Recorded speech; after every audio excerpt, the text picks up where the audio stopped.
Alors, petite explication qui va vous montrer par A plus B tout ce qu'on vous explique dans les vidéos pour l'importance justement des flux et du trafic web. Je vous laisse avec une petite vidéo qui a à peine quelques mois par Le Monde justement qui vous explique pourquoi les liens c'est extrêmement important et aussi quelles sont les conséquences des liens cassés par exemple.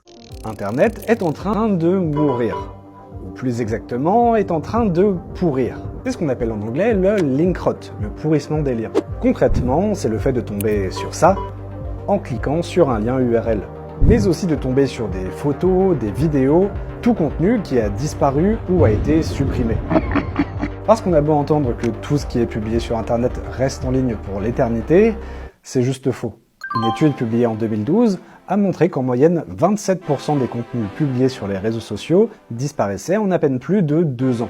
Commercial organizations are not memory organizations, right? They're not libraries, they're not archives. The problem is human cost associated with keeping content online, much less upgrade your web server, upgrade the content management system. The cost for those activities hasn't reduced, it's probably actually increased. Une autre étude, plus récente, a fait le test sur 2 millions de sites web. Résultat, en 10 ans, c'est 66% des liens qui étaient cassés. Alors on pourrait dire que c'est pas très grave, qu'il y a déjà beaucoup, voire trop de contenu sur Internet. Après tout, chaque minute, 500 heures de vidéos sont postées sur YouTube, 66 000 photos sont publiées sur Instagram et 347 000 tweets sont écrits. Forcément, sauvegarder tout ça pour toujours demanderait une capacité de stockage astronomique, avec un coût énergétique et donc écologique extrêmement important. Sans compter que certains d'entre nous ne seraient pas forcément contre l'idée que certaines choses disparaissent d'Internet. Mais d'un autre côté, c'est aussi tout un pan de l'histoire d'Internet qui a disparu et qui continue de disparaître. Par exemple, si vous avez encore un Skyblog, eh bien dans un mois, il n'existera plus.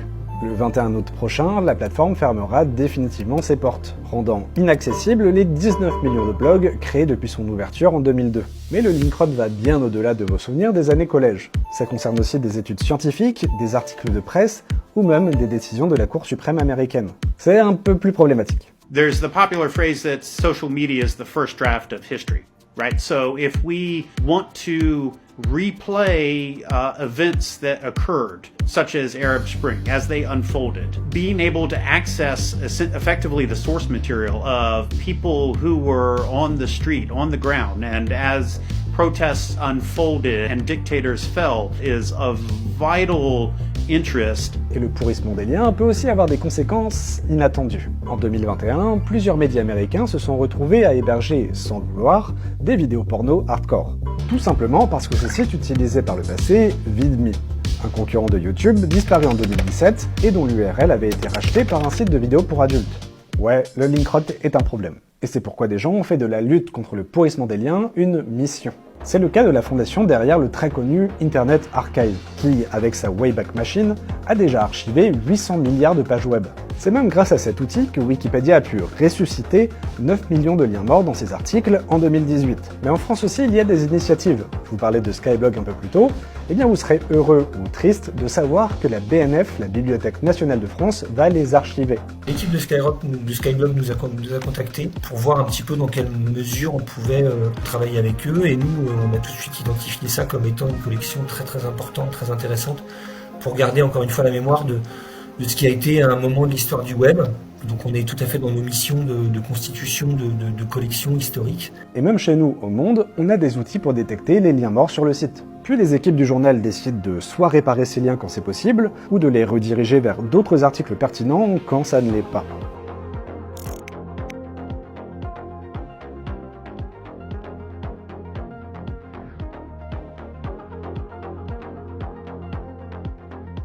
Donc voilà, vous voyez, c'est extrêmement important justement de réfléchir de la transition, des éléments, là où on envoie son trafic et comment est-ce qu'on imagine que le parcours peut être utilisateur, il arrive depuis les moteurs de recherche ou les réseaux sociaux jusqu'à votre site web. Pour montrer un petit peu plus des éléments justement par l'erreur, il y a quelques mois, j'ai fait des recherches sur Lorin Bemer et ce que je vais vous montrer, c'est pas pour me moquer, c'est pour vous montrer combien l'expérience utilisateur et les flux web, c'est important. C'est extrêmement important que ces liens ils soient réfléchis, ils soient calculés, ils soient bien fluides parce qu'après on perd des opportunités directement peut-être d'achat ou de prise de contact. Donc je vous laisse avec ma partie étude de cas et on s'en reparle juste après. Alors j'aime bien prendre cet exemple parce qu'en fait Ça m'est arrivé plusieurs fois de faire des recherches sur Lorin Bemer et en fait, en termes de suivi SEO et évolution de son business model, je trouve qu'il y a des éléments qui sont un petit peu problématiques, notamment le switch des liens et le transfert des liens.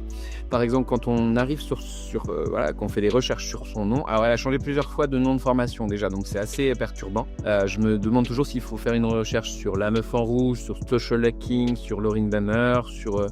enfin bref, il y a 3-4 options que je me donne et à chaque fois, j'ai beaucoup de mal à retrouver le lieu d'éléments. Ici, je clique sur site web pour voir justement sur sa fiche Google si j'arrive sur sa page de vente.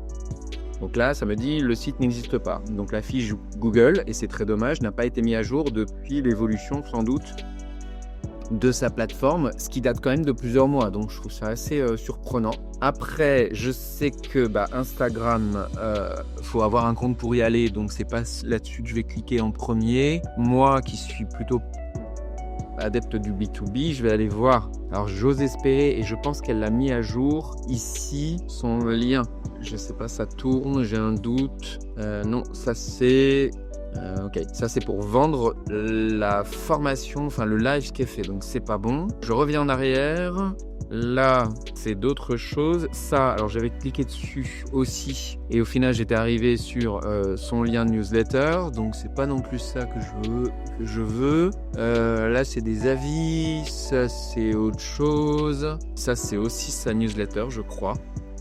Tout à l'heure, je suis allé jusqu'à même cliquer sur ses résultats parce que je ne comprenais pas où est-ce que je pouvais trouver le lien pour acheter sa formation. Toujours pas là.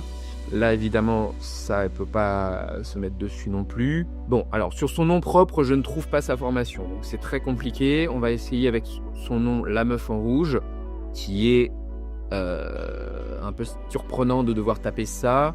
Donc là, j'arrive sur son TikTok, sur son Insta, sur son YouTube.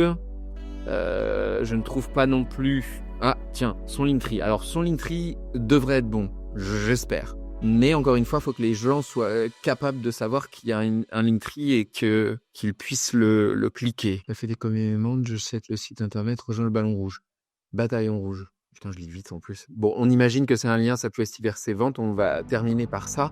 Tout à l'heure, donc, je faisais encore des recherches en me disant si je fais un lien vers le nom de sa formation, Social Hacking, est-ce que je vais tomber cette fois-ci sur sa formation ? Toujours pas. Alors, est-ce que c'est vraiment le nom de sa formation ? C'est une vraie question. Pour le coup, je me suis posé la question parce qu'elle parle beaucoup de branding et de dire qu'en gros, il faut l'appeler La Meuf en Rouge parce que c'est ça qui l'a fait se connaître. Mais au final, le lien vers l'autorité de marque qui permet justement d'aller acheter en ligne, pour moi, il n'est pas bon. Il n'est pas bon et surtout, elle n'a pas bossé son référencement naturel pour apparaître au minimum là-dedans. Donc, on va regarder dans l'autre sens.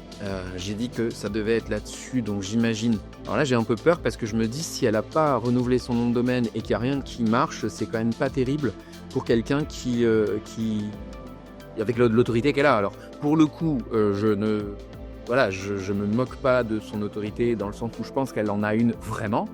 Mais l'autorité de marque dans laquelle on doit intégrer forcément la réflexion derrière, le référencement et évidemment la captation du trafic en haut de tunnel, pour le coup, n'est pas fait. Donc là, je suis un peu surpris et je me demande justement si elle n'a pas identifié ces éléments parce que pour le coup, je vois beaucoup d'erreurs d'un point de vue de l'autorité de marque cette fois-ci. Là, je vais me mettre au complet et pour le coup, c'est une vraie... non, puis pour le coup, Social Hacking, Lorin Bemer, je tombe même pas sur cette fiche Google. Il y a beaucoup de travail, que ce soit en SEO et en référencement. Pour le coup, comme je ne sais pas quel est son site web, j'aurais pu aller l'analyser à proprement parler sur nos outils qu'on utilise nous en référencement naturel, mais là, je ne le trouve pas. Donc, je peux même pas effectuer ce travail-là pour le vendre. Désolé. Voilà, vous voyez, c'est extrêmement important. Pour le coup, j'ai informé Lorin Bemer de ces éléments-là. C'est resté sans suite. Encore une fois, c'est pas pour me moquer que j'ai fait ça, et je pense qu'elle aurait vraiment dû faire attention. Peut-être que c'est réglé depuis, mais c'est vrai que ça fait 1 an qu'on se rend compte que depuis ces pages Google, mais même d'autres réseaux, c'est très compliqué de tomber aux bons endroits. Donc, réfléchissez-y vraiment. cartographier un petit peu les flux et comment vous imaginez que les personnes vont arriver jusqu'à sa prise de rendez-vous, la prise de rendez-vous ou l'achat en ligne, et vérifier que tout soit bon tout le temps, parce que les liens cassés et le fait de ne pas pouvoir joindre quelqu'un ou éventuellement en expérience utilisateur d'avoir des canaux qui sont fermés, c'est peut-être pas la meilleure idée du siècle, et surtout ça crée beaucoup de frustration chez les gens qui essayent de vous joindre.